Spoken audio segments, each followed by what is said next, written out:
নমস্কাৰ সন্মানীয় বন্ধুসকল, এয়া জানুৱাৰীৰ দ্বিতীয় সপ্তাহ আৰু এতিয়াও কবি আদি কৰাৰ যথেষ্ট সময় আছে। কাৰণ কবি যদি স্তৰে স্তৰে কৰা হয় তেতিয়াহ'লে তাৰ উৎপাদনটো স্তৰে স্তৰে পোৱা যায় আৰু গোটেই ছিজনটোতে প্ৰয়োগ কৰিব পাৰি, ব্যৱহাৰ কৰিব পাৰি।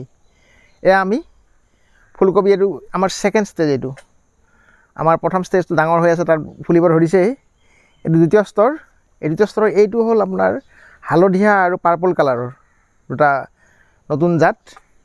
ইয়াৰ ৰং হালধীয়া হ'ব আৰু এটা হ'ব পাৰ্পল কালাৰ হ'ব, বেঙেনাৰ নিচিনা অলপমান তেনেকুৱা হ'ব, বেঙুনীয়া কালাৰ, পাৰ্পল কালাৰ আৰু মুঠতে। আচ্ছা, এয়া হ'ল ওলকবি। এয়া পাৰ্পল কালাৰৰ। এইটো সোৱাদযুক্ত আৰু বস্তুটো হয় সোনকালে, খুব উন্নত জাত। এইটো এটা পাৰ্পল কালাৰ। ইয়াক আমি এইটো এনেকুৱা এটা সময় এতিয়া ইয়াক উপযুক্তভাৱে কিছু খাদ্যৰ প্ৰয়োজন হৈছে। আৰু আপোনালোকে প্ৰায় কৰাবিলাকে জানেই, ওলকবি আৰু ফুলকবিৰ এটা অসুবিধা আছে, ঠাৰিৰ পৰা পচি আহে। ঠাৰি পচি আহে আৰু মূল ফচলটো শেষতগৈ পচি যায়, কবিটো পচি যায়, গুৰিৰ পৰা আৰম্ভ হৈ আহে। গতিকে এই গুৰি পচা বেমাৰ বা ফাটি যোৱা, ওলকবিত আৰু ডাঙৰ বেমাৰ আছে, ফাটি যায়, দুফাল হৈ যায়, দুফাল চাৰিফাল হৈ যায়, চিৰাল ফাট দিয়া বুলি কয় যে। গতিকে এইটো হোৱাৰ মূল কাৰণ হ'ল এনেই বিশেষজ্ঞসকলে কোৱা মতে, কৃষি বিশেষজ্ঞসকলৰ মতে এইটো বৰণৰ অভাৱত হোৱা বুলি কয়। বৰণৰ অভাৱ হ'লে ফুলকবি তেনেকুৱা হয় আৰু ওলকবি ফাটি চিৰাল ফাটাত দিয়ে। গতিকে ইয়াৰ প্ৰতিৰোধৰ উপায় হিচাপে তেওঁলোকে বোৰণ দিবলৈ কয়, বা বোৰণ দিলে এইটো প্ৰতিৰোধ হয়। কিন্তু আমাৰ মতে আমি যিটো প্ৰতিৰোধ ব্যৱস্থা হাতত লওঁ, ইয়াত আমাৰ পূৰ্বৰে পৰা চলি অহা এটি বস্তু আছে। সেইটোৰ অকল বৰণেই নহয়, তাত পটাছো থাকে। আৰু ই ওলকবি ফাটি নোযোৱা বা ফুলকবি তেনেকৈ পচি নোযোৱাৰ প্ৰতিৰোধৰ ক্ষেত্ৰত আমি ব্যৱহাৰিক দিশত সফল পাইছোঁ আৰু আমি সেইটো কৰিবলৈ ওলাইছোঁ। এয়া হ'ল, দেখিছে, এয়া ছাই, আমাৰ খৰি পুৰি উলিওৱা এই ছাই। গতিকে আমি এই ছাই ব্যৱহাৰ কৰিম। এই ছাই এনেকৈ ছটিয়াই দিব লাগে।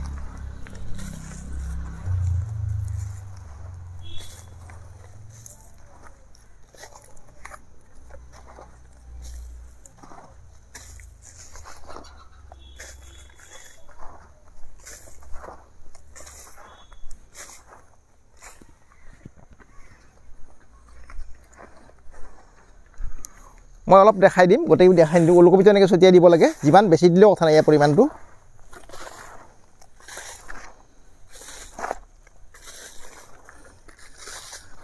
কেমিকেল হ'লে অসুবিধা আছে, কিন্তু কেমিকেল যিটো নহয়, এইটো জৈৱ বস্তু, ইয়াত বেছি হ'লেও অসুবিধা নাই। এনেকৈ আমি ছটিয়াই দিলোঁ। ছটিয়াই দিয়াৰ পিছত আমি কৰিম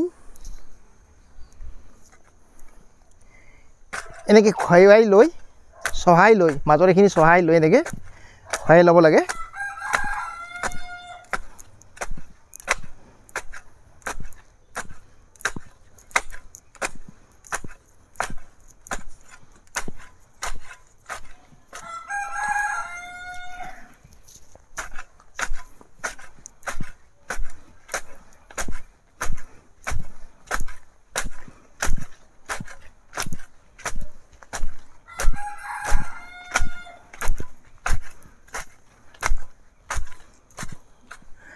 ইয়াৰ পিছত আমি কৰিম কি, এনেকৈ অকণ অকণকৈ তুলি দিম গুৰিত,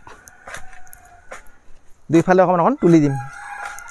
কাৰণ গুৰিত মাটি পৰিলে গুৰিৰ পৰা আকৌ শিপা ওলাব। এনেকৈ দুইফালে আমি গুৰিত মাটি চপাই দিম। গুৰিত যেতিয়া নতুনকৈ মাটি পৰিব, ছাই পৰিব, ই উপযুক্তভাৱে তাৰ খাদ্য হ'ব। তাৰপিছত আমি এই লৌৰ যে হৈ গ'ল, এইটো মাটি দিওঁতে এই লৌৰটোত মাজত এনেকৈ ভাগ কৰি দি পেলাই ইয়াক পৰ্যাপ্ত পানীৰ প্ৰয়োজন। এতিয়া আমি এনেকৈ মাজত ভাগ কৰি লৈ আমি গুৰিত পানী নিদিওঁ। এই দেখিছে নহয়, মই মাজত লৌৰ কৰি ল'লোঁ, ইয়াত পানী দিম। ইয়াত পানী ভৰ্তি কৰি দিলে, এইবিলাকত পানী ভৰ্তি কৰি দিলে দুইফালে গছে সুন্দৰকৈ পানী ল'ব পাৰিব। গতিকে এতিয়া আমি গোটেইখিনি বস্তু দিয়া হৈ গ'ল। ৰুওঁতে জৈৱ সাৰ দিছোঁৱে, আমি গোবৰ সাৰ, কেঁচু সাৰ আছেই। এতিয়া কেৱল ছাই দিলোঁ। ছাই দিয়ে মাজত যেতিয়া পানী দিম, ইয়াত পানী দিয়াৰ বাহিৰে একো দিব নালাগে। কেৱল মাজত বনপাত যাতে নহয় সেই নিদিয়া থাকিব লাগিব। আৰু এনেকৈ থকাৰ পিছত ইয়াৰ ৰোৱা এমাহ হ'ল আৰু এমাহৰ পিছত ই পূৰ্ণতা প্ৰাপ্তি লাভ কৰিব। 60 দিন 70 দিনত হৈ যায় এইটো। গতিকে 70 দিনমানত ই পূৰা পৰিণত হৈ যাব। গতিকে এতিয়া আমি সুন্দৰকৈ ইয়াক পানী চানী মাজে মাজে দি থাকিলে, পৰ্যাপ্ত পানী দিলে মানে একেবাৰে উপযুক্ত সময় ইয়াৰ বাঢ়ি অহাৰ। গতিকে এনেদৰে যে আমি কৰোঁ, আৰু মই আগতেও কৈছোঁ যে ঋতুৰ সময়ত যিটো আমি কৰোঁ, ছিজনৰ সময়ত কৰিলে সেইটো তাৰ সোৱাদটো ভাল সোৱাদ পোৱা যায় বা তাৰ ঔষধি বা দ্ৰব্যগুণো থাকে।